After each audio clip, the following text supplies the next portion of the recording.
दोस्तों, किसी के भी मन की बातें जानने के लिए 3 तरीके होते हैं, लेकिन इन तीनों तरीकों को समझना अति आवश्यक है। यदि आप इन तीनों तरीकों को समझ लेते हैं तो आप किसी के भी मन की बातें बड़ी ही आसानी से जान सकते हैं, समझ सकते हैं। तो चलिए इसे एक बुद्ध कहानी के माध्यम से समझते हैं कि किस तरह से आप दूसरों की मन की बातें जान सकते हैं, समझ सकते हैं। बहुत समय पहले की बात है। एक छोटा सा गांव था। उस गांव में 2 भाई रहा करते थे। बड़ा भाई अंधा था, जिस कारण वो हमेशा घर पर ही बैठा रहता था, और छोटा भाई खेती किया करता था। लेकिन खेतों में अधिक जानवर आने से पूरी फसलें नष्ट हो जाती थीं, जिस कारण छोटा भाई बहुत परेशान हो चुका था। तभी उसे एक तरकीब सूझी। एक दिन उसने सोचा, खेतों में से इन जानवर को भगाने के लिए क्यों ना मैं अपने बड़े भाई की मदद लूं। वैसे भी बड़े भैया अंधे हैं। अगर वह खेत में बैठे रहेंगे और जानवरों की आहट आने पर वो उन्हें जोर से चिल्लाकर भगा सकते हैं, जिससे हमारी फसलें बच सकती हैं। इसलिए उन्हें मैं खेत में बिठा देता हूं। ये सब सोच विचार करने के बाद उसने अपने खेत में ही एक छोटी सी झोपड़ी तैयार की और अपने अंधे भाई को उस खेत में बिठा दिया और उनसे कहा, भैया, यदि कोई जानवर की आहट आपको सुनाई दे तो आप जोर जोर से चिल्लाना। ये सुनकर वो जानवर यहां से भाग जाएंगे और हमारी फसलें नष्ट होने से बच जाएगी। बड़ा भाई अपने छोटे भाई की बात मान लेता है और वो उस दिन से खेत में ही रहना शुरू कर देता है। जब भी किसी जानवर की आहट उसे सुनाई देती तो वो तुरंत जोर जोर से चिल्लाना शुरू कर देता, जिससे वो जानवर उसके खेतों से भाग जाते। ऐसा करते करते कई दिन बीत चुके थे। तभी एक दिन उसके खेत में एक हिरण भागता हुआ आता है और वह खेत के बांध को तोड़कर वहां से भाग गया। लेकिन उसी हिरण का पीछा करते हुए एक राजा भी उस खेत में आ पहुंचा। तभी राजा की नजर उस अंधे भाई पर पड़ती है। राजा उस व्यक्ति से कहता है, देखो, मैं यहां पर एक जानवर का पीछा करते हुए आया हूं। क्या तुमने उस जानवर को यहां पर देखा है? इस पर वो व्यक्ति कहता है, हे राजन, मैं तो अंधा हूं। मैं भला किसी जानवर को कैसे देख सकता हूं? लेकिन मैं आपको इतना जरूर बता सकता हूं कि जो जानवर मेरे खेतों से होकर भागा है वो आपके लायक नहीं है। आप उसके पीछे अपना समय यूं ही व्यस्त कर रहे हैं। राजा उस अंधे व्यक्ति की बात सुनकर बड़ा अचरज में पड़ गया। वो ये सोचने लगा कि आखिर ये तो अंधा है, फिर इसे कैसे पता कि जिस हिरन को मैं तलाश रहा हूं वह हिरन मेरे लायक है ही नहीं। ये अंधा व्यक्ति मुझे कैसे बता सकता है? तभी राजा उस अंधे व्यक्ति से कहता है, कहीं तुम मुझसे झूठ तो नहीं कह रहे? एक तरफ तुम ये कहते हो कि तुम अंधे हो और दूसरी तरफ तुम ये भी कह रहे हो कि जो जानवर यहां से भागा है वो मेरे लायक नहीं है। इस पर वो अंधा व्यक्ति कहता है, हे राजन, जिसे आप एक हिरण समझ रहे हैं, असल में वो एक हिरण नहीं है बल्कि एक हिरणी है, और वो भी गर्भवती है। और जहां तक मुझे ज्ञान है, मैंने कभी किसी राजा को किसी गर्भवती हिरणी का शिकार करते हुए नहीं सुना है। और इसी कारण मैं आपसे ये कह रहा हूं कि वो हिरणी आपके लायक नहीं है। आप उसके पीछे अपना समय व्यर्थ ना करें। यह सुनकर राजा और भी अचरज में पड़ गया। वो ये सोचने लगा कि आखिर ये अंधा आदमी ये कैसे जान सकता है कि वो हिरणी है और गर्भवती है। राजा कुछ देर सोच विचार करने के बाद अपने सेनापति से कहता है, सेनापति जी, मुझे वो जानवर जिंदा चाहिए, क्योंकि मुझे यह पता करना है क्या वह हिरणी है और क्या वह गर्भवती है। क्योंकि यह अंधा आदमी बहुत विश्वास के साथ कह रहा है और मुझे इस बात की पुष्टि करनी है। यदि वह हिरणी हुई और गर्भवती हुई तो वह हमारे शिकार के लायक नहीं है, क्योंकि हम तो एक हिरण का पीछा कर रहे थे। इसलिए जाओ और पता करो कि क्या वो हिरणी है। सेनापति राजा से आज्ञा लेकर आगे की ओर बढ़ चलता है, और कुछ देर बाद जब वह वापस लौट कर आता है तो वह राजा को कहता है, हे राजन, इस अंधे आदमी ने जो भी बातें कही हैं वो बिल्कुल सही हैं। वो एक हिरणी ही है और वह गर्भवती भी है। यह सुनकर राजा आश्चर्यचकित रह गया। उसे समझ नहीं आ रहा था कि आखिर अंधा आदमी कैसे पता कर सकता है कि वह जानवर एक हिरणी है, और तो और वह गर्भवती है। भला एक अंधा आदमी यह कैसे देख सकता है? यह कैसे जान सकता है? आखिर इसे यह कैसे पता चला? ऐसे कई सारे प्रश्न अब राजा के मन में उमड़ने लगे। अब राजा ने यह ठान लिया था कि मुझे इस बात की तह तक पहुंचना ही है कि आखिर यह अंधा आदमी कैसे जानता है कि वह जानवर एक हिरणी है। यह सोचकर राजा उस अंधे आदमी के पास जाता है और उस अंधे आदमी से कहता है, देखो, मैं ये तो नहीं जानता कि तुम सचमुच अंधे हो या नहीं, लेकिन मैं तुमसे एक बात जानने आया हूं। क्या तुम मेरे प्रश्न का सही सही जवाब दोगे? इस पर अंधा व्यक्ति कहता है, हे राजन, आप जो कुछ पूछना चाहते हैं मुझसे पूछ सकते हैं, मैं आपको बिल्कुल सच सच जवाब दूंगा। इस पर राजा कहता है, देखो, एक तो तुम कहते हो कि तुम अंधे हो और दूसरी तरफ तुमने यह बता दिया कि जिस जानवर का पीछा मैं कर रहा हूं वह एक हिरणी है, और तो और वह गर्भवती भी है। आखिर तुम्हें यह कैसे पता चला? तुम्हारे खेत में और भी तो जानवर आते होंगे, और भी तो जानवर यहां से गुजरते होंगे, फिर तुमने यह कैसे अंदाजा लगाया? तभी वह अंधा व्यक्ति राजा से कहता है, हे राजन, आप जिस हिरणी का पीछा कर रहे थे वही हिरणी जब मेरे खेत में आई, उसकी रफ्तार और उसके भागने की आहट से मुझे यह एहसास हो चुका था कि यह एक हिरणी है, और मेरे खेत की जो बांध है वह बहुत छोटी है, उसकी ऊंचाई ज्यादा नहीं है। यदि कोई हिरण होता तो उस बांध को बड़ी आसानी से लांघ जाता, लेकिन वह हिरणी इस बांध को तोड़कर भागी है, और यदि वह इस बांध को छलांग लगाकर पार करने का प्रयास करती तो इससे उसके बच्चे को खतरा होता, और इसी बात से मैंने यह पता लगा लिया कि वह गर्भवती है। इस कारण वह ज्यादा ऊंची छलांग न लगाकर मेरे खेत की बांध को तोड़ते हुए भाग गई। इस पर राजा के मन में एक और प्रश्न उठा। राजा ने कहा, किंतु तुम्हें कैसे पता चला कि वो एक हिरणी ही है, और भी तो कोई जानवर यहां पर आ सकते हैं? इस पर वो अंधा व्यक्ति कहता है, हे राजन, मैं पूरा दिन सुबह शाम यहीं पर बैठा रहता हूं, और मेरी सुनने की शक्ति बहुत तेज है। मैं ये बाफ जाता हूं कि कौन सा जानवर मेरे खेत में आया है, और उसी के आधार पर मैं जोर जोर से चिल्लाता हूं ताकि वो मेरे खेत से भाग जाए और मेरे खेत की फसलों को नष्ट ना कर पाए। राजा उस अंधे आदमी का यह जवाब सुनकर पूरी तरह से संतुष्ट हो चुका था। वो मन ही मन ये सोच रहा था कि आदमी भले ही अंधा हो, लेकिन ये तो बड़ा ज्ञानी मालूम पड़ता है। इस आदमी से कुछ ना कुछ तो काम निकलवाना ही चाहिए। ये विचार लिए हुए राजा वहां से वापस अपने महल की ओर लौट जाता है। राजमहल पहुंचते ही राजा उस अंधे व्यक्ति से कहता है, आप तो बड़े ज्ञानी व्यक्ति हैं, आपको किसी भी बात का पता बड़ी आसानी से चल जाता है। आज मैंने आपको यहां पर इसलिए बुलाया है क्योंकि मैं आपसे ये जानना चाहता हूं कि मेरी पत्नी पतिव्रता है या नहीं। इस पर वो अंधा व्यक्ति कहता है, हे राजन, ये कैसा प्रश्न हुआ? इस पर राजा कहता है, मैंने आपसे बिल्कुल उचित प्रश्न किया है, मुझे इस प्रश्न का उत्तर दीजिए। इस पर वो अंधा व्यक्ति कहता है, हे राजन, ये सारी बातें जाने दीजिए। आपकी शादी को इतने साल बीत चुके हैं, और अब आप ये बात क्यों जानना चाहते हैं? आपके मन में ऐसे प्रश्न क्यों उठ रहे हैं? इस पर राजा जिद करते हुए कहता है, देखिए, आपको मुझे इस प्रश्न का उत्तर तो देना ही होगा। यदि आप मुझे इस प्रश्न का उत्तर नहीं देंगे तो मैं आपको मृत्युदंड दे दूंगा। राजा के मुख से यह बात सुनकर वो अंधा व्यक्ति कहता है, हे राजन, यदि आप इस प्रश्न का उत्तर चाहते हैं तो उसके लिए आपको मेरा एक काम करना होगा। राजा कहता है, बोलो, मुझे क्या काम करना होगा? इस पर व्यक्ति कहता है, इसके लिए आपकी पत्नी को मेरे साथ कमरे में अकेले छोड़ना होगा। उस अंधे व्यक्ति की यह बात सुनकर राजा पहले तो क्रोधित हो जाता है, लेकिन फिर कुछ सोच विचार करने के बाद वह उस व्यक्ति की बात मान लेता है और अपने सेनापति को आदेश देता है, सेनापति जी, इस व्यक्ति को और मेरी पत्नी को एक कमरे में कुछ देर के लिए अकेला छोड़ दे। सेनापति बिल्कुल वैसा ही करता है। अब राजा की पत्नी और अंधा आदमी एक कमरे में बंद हो चुके होते हैं। तभी वो अंधा आदमी राजा की पत्नी से कहता है, मुझे आपको छूना है। इस बात पर रानी अत्यधिक क्रोधित हो जाती है और उस अंधे आदमी को वो पकड़ पकड़ कर पीटने लगती है, कभी हाथों से तो कभी लातों से तो कभी पटक पटक कर। इस तरह से उन्होंने उस अंधे आदमी की खूब पिटाई की। उसके बाद किसी तरह से वह अंधा आदमी अपनी जान बचाकर वहां से भाग निकलता है और वह राजा के पास पहुंचता है और वह राजा से कहता है, हे राजन, आपकी पत्नी पतिव्रता नहीं है।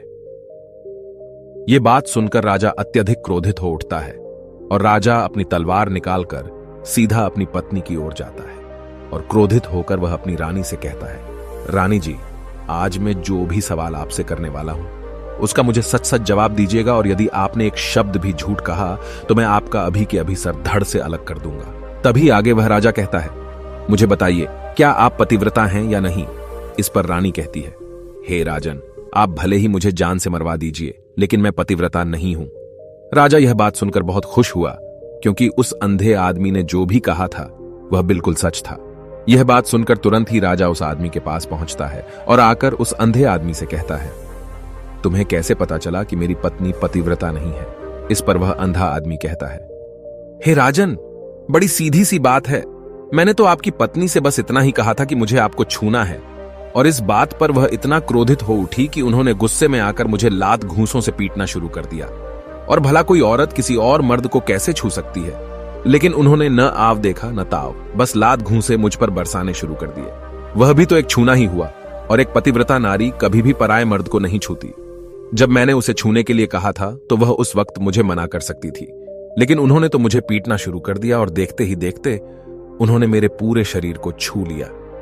अब आप ही बताइए, ऐसी स्त्री भला पतिव्रता कैसे हो सकती है? इस पर राजा कहता है, तुम तो बड़े ज्ञानी मालूम पड़ते हो। अच्छा ठीक है, चलो तुम मेरे एक प्रश्न का और जवाब दो।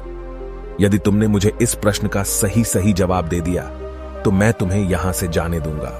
आगे राजा उस अंधे आदमी से कहता है कि तुम मुझे यह बताओ, क्या मैं सच में अपने पिताजी का ही बेटा हूं या फिर किसी और का? इस पर वह अंधा भी कहता है, हे राजन, इस बात से आपका क्या लेना देना? आप किसी की भी औलाद हो, आखिर आप हैं तो इस राज्य के राजा, इसलिए इस प्रश्न को जाने दीजिए। लेकिन राजा कहता है, नहीं नहीं, मुझे इस प्रश्न का सही सही जवाब चाहिए, अन्यथा यह प्रश्न मुझे हमेशा परेशान करता रहेगा। इसलिए मैं इसका सही सही जवाब जानना चाहता हूं। यदि तुम इसका सही सही जवाब दे देते हो तो तुम यहां से जा सकते हो, मैं तुम्हें नहीं रोकूंगा। इस पर वह अंधा आदमी कहता है, हे राजन, इसके लिए तो मुझे आपके मां के पास भी जाने की कोई आवश्यकता नहीं है। मैं आपको अभी अभी यह बता सकता हूं कि आप किसकी औलाद हैं, लेकिन उससे पहले मैं चाहता हूं कि आप मुझसे एक वादा करें कि आप मुझ पर क्रोध नहीं करेंगे। राजन ने कहा, मैं तुमसे वादा करता हूं, मैं तुम पर क्रोध नहीं करूंगा। इसके बाद वह अंधा आदमी राजा से कहता है, हे राजन, आप है तो अपने ही पिता के पुत्र, लेकिन आप पर एक कंजूस सेठ की छाया पड़ी हुई है। यह सुन राजा बहुत क्रोधित हो उठा और वह तुरंत तलवार निकालकर अपनी मां के पास जा पहुंचा। वह वहां पर पहुंचने के बाद अपनी मां से कहता है, मां, मुझे सच सच बताइए, क्या मैं अपने ही पिता का पुत्र हूं या नहीं? यदि आपने मुझे सही सही नहीं बताया तो वह यहीं पर अपने प्राण त्याग दूंगा। मुझे बताओ क्या सच है? इस पर उस राजा की मां कहती है, बेटा, तू है तो अपने ही पिता का पुत्र, लेकिन तुम्हारे ऊपर एक कंजूस सेठ की छाया पड़ी हुई है। जब मैं एक बार नहाने के बाद अपना मुंह आईने में देख रही थी, तभी उस कांच के पीछे मुझे एक कंजूस सेठ नजर आता है और उसी की छाया तुम पर पड़ चुकी है। यह सुन राजा बहुत खुश हो जाता है और वह तुरंत दौड़ा दौड़ा वापस उस अंधे आदमी के पास पहुंचता है और उस अंधे आदमी से कहता है, तुम्हें यह कैसे पता चला कि मुझ पर एक कंजूस सेठ की छाया पड़ी हुई है? इस पर वह आदमी कहता है, हे राजन, आपने मुझसे कई सारे सवाल पूछे जिनका जवाब मैंने आपको सही सही दिया है। यदि कोई और राजा होता तो मुझे इसके बदले में ढेरों सारे इनाम मिल चुके होते, लेकिन अब तक आपने एक फूटी कौड़ी तक नहीं दी है। इस बात से ही मैंने अंदाजा लगा लिया था कि आप बहुत कंजूस हो। यह बात सुनकर राजा जोर जोर से हंसने लगा और कहता है कि आप जो भी मांगेंगे वह मैं आपको अवश्य दूंगा, लेकिन मुझे यह बताओ कि तुम्हें कैसे पता चल जाता है कि कौन सी बात सही है और कौन सी गलत? तुम किसी भी बात का इतना सटीक और सही जवाब कैसे दे पाते हो? इस पर वह अंधा आदमी कहता है, हे राजन, मैं तो वैसे ही अंधा हूं। यदि मेरी आंखें होती तो मैं किसी की भी मन की बातें बड़ी सरलता से जान लेता। मन की एक भाषा होती है और यह भाषा मनुष्य के शरीर के व्यवहार के रूप में देखी जा सकती है। उसकी आंखों से, उसके होठों से, उसके काम करने के तरीके से, उसकी क्रियाओं से पता किया जा सकता है कि उसके मन में क्या चल रहा है। उसके आधार पर हम किसी के भी मन की बातें जान सकते हैं, लेकिन मैं तो अंधा हूं, मैं देख नहीं सकता, इसलिए मैं क्रियाओं से देखता हूं। यदि मुझे कोई बात जाननी हो तो अगले आदमी को कुछ काम देना पड़ता है, जिस पर वह व्यक्ति किस प्रकार काम करता है, किस तरीके से इस काम को करता है, उसके आधार पर ही मैं यह पता कर पाता हूं कि उसके मन में क्या चल रहा है। तभी वह राजा कहता है, तो क्या इसका अर्थ यह हुआ कि मैं भी किसी के मन की बातें जान सकता हूं? इस पर वह अंधा आदमी कहता है, हे राजन, अवश्य आप भी किसी भी व्यक्ति के मन की बात जान सकते हैं, किंतु उससे पहले आपको अपने ऊपर काम करना होगा, और वह काम है अपने मन को शांत करना, अपने मन को वर्तमान में लाना होगा, जिसके लिए मैं आज आपको 3 तरीके बताने वाला हूं। और ये तीनों ही तरीके बड़े ही आसान और सरल हैं, किंतु हे राजन, उससे पहले आपको एक काम करना होगा, अपने मन को एकाग्र करना होगा। जब हम अपने मन को एकाग्र करते हैं, अपने मन को वर्तमान में लाते हैं, तो हम दूसरे के मन की बात जान सकते हैं, क्योंकि वह आदमी अभी भी अपने मन में वर्तमान में ही सोच रहा है, और हमें भी मन को वर्तमान में ही लाना होगा, तभी हम उसके मन की बातें जान सकते हैं। यदि हम अतीत में हुई घटनाओं के बारे में सोच रहे हैं तो वह जो अगला आदमी वर्तमान में सोच रहा है, वर्तमान में अपने मन में बात कर रहा है, वह हम कैसे जान पाएंगे? क्योंकि हम तो अतीत की घटनाओं में डूबे हुए हैं।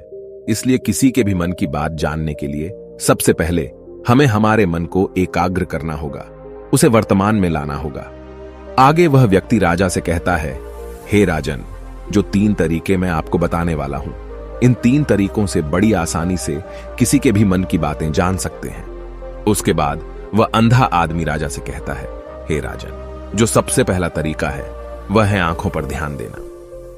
किसी व्यक्ति से बात करते वक्त उसकी आंखों में देखना, उसकी आंखों पर ध्यान देना जो सबसे ज्यादा जरूरी है, क्योंकि आंखें बोलती नहीं पर बहुत कुछ कह जाती हैं। यदि हम किसी व्यक्ति की आंखों के इशारों को समझना सीख जाएं, हम यह जान पाएंगे कि व्यक्ति के दिमाग में क्या चल रहा है, वह क्या सोच रहा है और अभी वह क्या करने वाला है।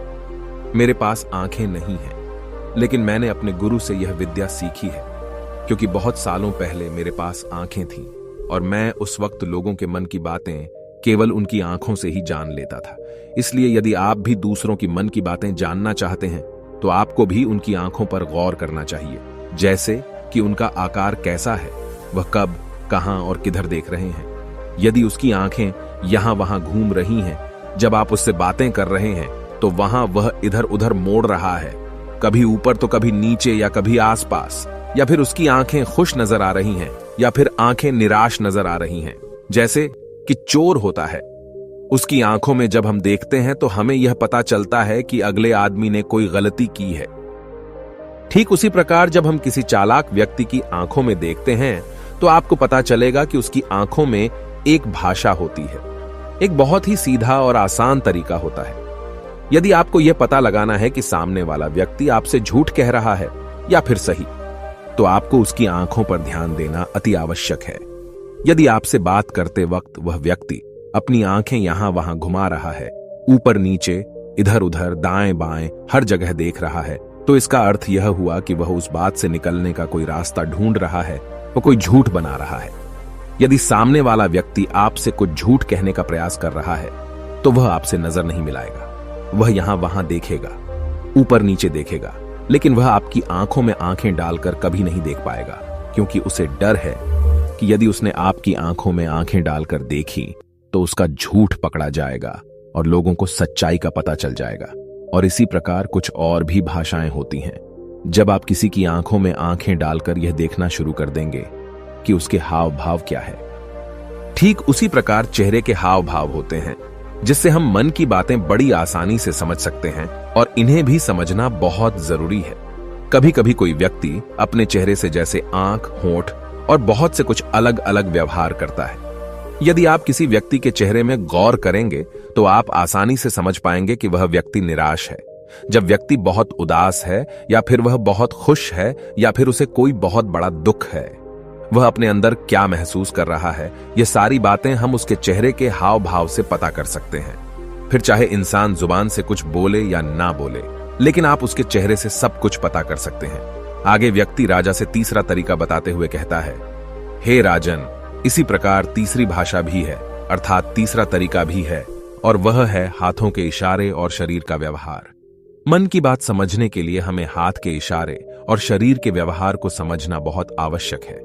कोई व्यक्ति जब बात करता है तो आपने देखा होगा कि वो अपने हाथों को हिलाता रहता है, अपने हाथों से इशारा करता रहता है। बातों के साथ साथ अपना शरीर का जो व्यवहार है, अर्थात बॉडी लैंग्वेज, उसका भी पूरा उपयोग करता है, जिससे हमें यह पता चल पाता है कि वह व्यक्ति हमारी बातों पर कितना ध्यान दे रहा है और उसके मन में क्या चल रहा है। शरीर के व्यवहार को देखने के लिए उसके हाथ मटकाने, शरीर मटकाने और चेहरे पर बार बार हाथ लाने, हाथों का एक दूसरे से मसलना, ऐसी बहुत सी क्रियाएं होती हैं, उस पर हमें ध्यान देना अति आवश्यक है। मन की बात को समझने के लिए हमें शरीर के व्यवहार को भी समझना पड़ता है। यदि हम इन 3 तरीकों को सही तरीके से ध्यान देकर इन 3 तरीकों को अच्छे से समझ लेते हैं तो हम बहुत जल्दी किसी भी व्यक्ति के मन की बातें बड़ी सरलता और सहजता से जान सकते हैं। इसलिए यदि आपको किसी के मन की बातें जानी है तो आपको उसकी आंखों पर, उसके चेहरे पर, उसके शरीर के हाव भाव को और उसके हाथों को ध्यानपूर्वक देखना और समझना होगा, जिससे आप यह समझ पाएंगे कि आखिरकार उसके मन में क्या चल रहा है और वह क्या सोच रहा है। लेकिन उनसे पहले आपको अपने मन को एकाग्र करना होगा, शांत करना होगा और अपने मन को वर्तमान में लाना होगा।